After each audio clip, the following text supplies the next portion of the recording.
السلام عليكم. اليوم جبت لكم واحد المشروب سحري، مشروب رائع رائع ليكم ولوليداتكم للتخلص من سعال، ألم في الصدر، ضيق في التنفس، ارتفاع درجة الحرارة، ألم في الرأس، الزكام، العطس، الحمى الشديدة. فهاد الوصفة هذه غادي تهنيكم من جميع هاد المشاكل هادو، تقوي جهاز المناعة أيضا.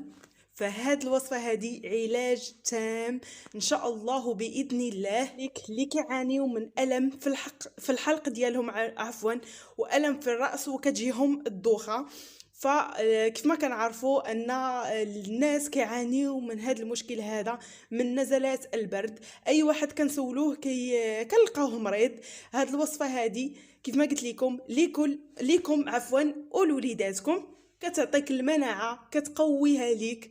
فبارطاجيو الفيديو وديروا لايك باش الفيديو يوصل لبزاف ديال الناس ويستافدوا منه. كيف ما قلت لكم هاد الوصفه الكبار الصغار، فمن رياضه قبضله الكحه والزكام وجميع هادشي اللي قلت لكم دابا، وصفه مجربه ومني شخصيا، فكنهضر انا عن تجربه شخصيه. غادي نبداو الوصفه ديال اليوم على بركه الله. كيف ما غادي تلاحظوا معايا هنايا عندي واحد الكأس من الحليب يكون كامل الدسم كيف كتشوفوا.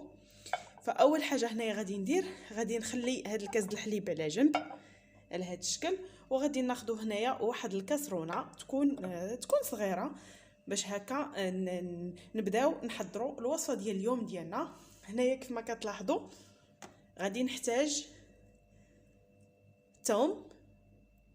بالنسبه للثوم فغادي ناخذوا واحد الكميه من الثوم، غادي ناخذوا هنايا واحد 2 فصيصات ديال الثوم يكونوا صغار. الا ما كانش الثومه عندكم صغيره، نتوما كتاخذوا فص من الثوم يكون كبير واحد شويه كيف ما كتشوفوا. غادي نحيدوا القشور ديال الثومه.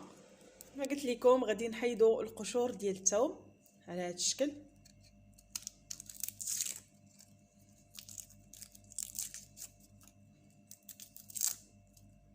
غادي ناخذ هنايا واحد الحكاكه اللي تكون رقيقه، ما تكونش هاد الحكاكه هذه، تكون هاد المبشره رقيقه.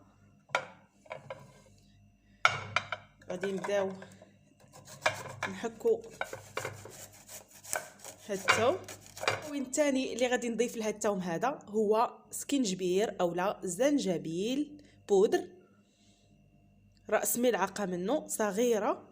هنايا بالنسبه للناس اللي عندهم زنجبيل اولا سكينجبير طري فياخذ منه يحكوا واحد شويه وياخذوا تقريبا راس ملعقه، يعني نفس الكميه. هنايا انا متوفرش عندي، واخا ما يكونش فله تقريبا نفس المفعول، ولكن كيف ما كنعرفوا ان الزنجبيل طري فكيكون اكثر، فيه واحد القوه او الجهد اكثر. كيف ما كتلاحظوا بالنسبه للملح فهو كيبقى اختياري، غير باش ما يجيكمش هكا المذاق ديالو ما باسل، يعني كتضيفوا واحد الكميه من الملح. بالنسبه لهذه الوصفه فهي زوينه. ولا بالنسبه للمذاق ما كتبقاوش تحسوا كاع بالثومه اولا الزنجبيل، ولكن كيف ما كنعرفوا ان عندكم واحد يعني واحد مرض اولا سعال، الم في الصدر، ضيق في التنفس، ارتفاع درجه الحراره، الناس اللي عندهم المناعه قليله ضعيفه، فهاد الوصفه هذه غادي تهنيكم من هاد المشاكل كاملين. وصفه زوينه. كيف ما كنعرفوا ان الناس اللي كيعانيو من هاد الشيء فما كيبقاوش يفكروا في الثوم انه كيعطي الريحه ولا شي حاجه، بالعكس كتبغي تشربيه. بالعكس ان الثوم الثوم هذه فما كتعطيناش نهائيا واحد النكهه خايبه، اولا الزنجبيل بالعكس كيعطيونا واحد النكهه زوينه زوينه زوينه بزاف. وما كنلقاوش مشكل في اننا نتناولوا هاد الوصفه هذه، فنتيجتها زوينه ومفعولها فما نقولش لكم 100% كتعطينا واحد المفعول في يوم واحد فقط كنحصلوا على واحد النتيجه خياليه، ما كيبقاش فينا نهائيا هاد المشاكل هادو. وتقدروا تشربوهم حتى ل3 ايام باش تهناو نهائيا هاد المشاكل اللي كيعانيو منها بزاف بزاف بزاف الناس، سيرتو في هاد الوقت هذا. فكل شي مريض اللي كتسوليه كيقول لك انا مريض، انا عيان، جميع ويشافي الجميع. صافي هنا كيف ما كتلاحظوا انا وضعت الثوم، وضعت مليحه، وضعت السكنجبير اولا الزنجبيل هكا مدقوق، تقدروا توضعوه حتى المبشور كيف ما قلت لكم. دابا ما عليا غير نوضع هذا الحليب هذا يعني تقريبا كأس من الحليب غادي نوضعه على هاد المكونات، وغادي نحرك بهذه الطريقه هذه، وغادي نوضعه فوق النار. بالنسبه للنار اللي غادي نوضع عليها غادي تكون نار متوسطه، وغادي نخليه فقط ما قبل ما يطلع لينا الحليب، يعني غير يسخن واحد شويه اولا يدفى اكثر من دفا، هو واحد شويه ماشي يدفى، غير يسخن لينا واحد شويه. نتوما هنايا كيف ما كتلاحظوا الحليب ديالي هو بدا كيسخن ليا. صافي دابا غادي نطفي عليه. غلا ليا الحليب غادي نخليه على جنب. غادي ندوز هنايا ناخذ هاد المكون هذا اللي رائع رائع رائع، ما كنديروش مع المكونات في الاول، كنخليوه كاخر حاجه، اللي هو الازير اولا كيف اي واحد كيف شنو كتقولوا له. هنايا حنايا كنقولوا له الازير اولا اكليل الجبل. هنا غادي ناخذو غير واحد شويه منه ماشي بزاف، على هذا الشكل. غادي نوضعوه هنايا بطبيعه الحال كيكون مغسول ونقي، غادي نوضعوه في هذا الكاس هذا.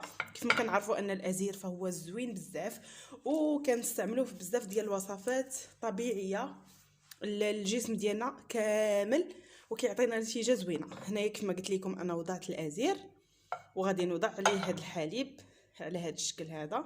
غادي نخلط باش هذوك المكونات ما يبقاوش لينا لتحت، يعني يكونوا حتى هما مع داك الحليب.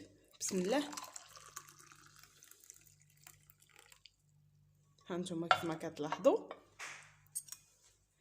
دابا من بعد ما وضعت الازير فغادي نخليه يطلق ليا واحد شويه، تقريبا غادي يطلق ليا واحد نخليه واحد 5 دقائق غير يطلق ليا في الحليب. غادي نغطيه واحد 5 دقائق بيد ما اطلق ليا المنافع ديالو في هذا الحليب، ونزولو. حيت الازير كما قلت لكم ما خصناش نخليوه يطبخ فوق النار، يعني نديروه غير يطلق لينا المنافع ديالو ونحيدوه. بالنسبه للازير فهو زوين بزاف، لا بالنسبه للكحه، لا بالنسبه للحراره اللي كتكون عندنا في الجسم، لا بالنسبه للحمى كما قلت لكم هي الحراره الشديده، الالم، الزكام، العطس، اي حاجه، اولا الالم في الصدر، كيقوي حتى المناعه. فعنده عده المنافع الجسم ديالنا كامل. عليها انا خليته كاخر حاجه انني نوضعه في الحليب، وكيعطينا واحد النكهه واحد البنه زوينه لهذا الحليب هذا. فكيف ما قلت لكم بالنسبه للازير اللي ما متوفرش عنده هذا الازير الطري، اللي ما متوفرش عنده يدير الازير اليابس اللي عندنا راه كيكون متواجد في البيوت ديالنا. هذا الطري هذا يعني حتى هو متواجد، غير هو بعض المرات ما كيكونش عندنا عفوا في البيوت ديالنا. صافي هنا كيف ما كتشوفوا غادي نخليوها حتى تدوز 5 دقائق، ونعطيكم طريقه الاستعمال اللي هي جد سهله وبسيطه. بالنسبه لطريقه الاستعمال فهي جد سهله وبسيطه جدا. هنا غادي نزولوا اولا هاد اكليل الجبل اولا الازير، وغادي نخلطوا هكا. وبالنسبه لهاد الطريقه هذه اللي كنخليو الازير فيه فخصكم تكونوا هكا في متكين، يعني في البلاصه ديالكم اللي كتنعسوا فيها، كتكونوا زعما خصكم غير تغطاو مزيان مع دابا البرد بطبيعه الحال كنتغطاو مزيان، يعني كتكونوا في البلايصه ديالكم اللي غادي تنعسوا فيها بطبيعه الحال. وهنايا نسيت ما قلت لكمش، الا بغيتوا تحيدوا هاد الكميه ديال الثومه تقدروا تحيدوها ماشي مشكل، حيت الثوم وداكشي يطلق لينا المنافع ديالو. بغيتوا تحيدوه حيدوه، ما بغيتوش خليوه، ما عندنا حتى شي مشكل.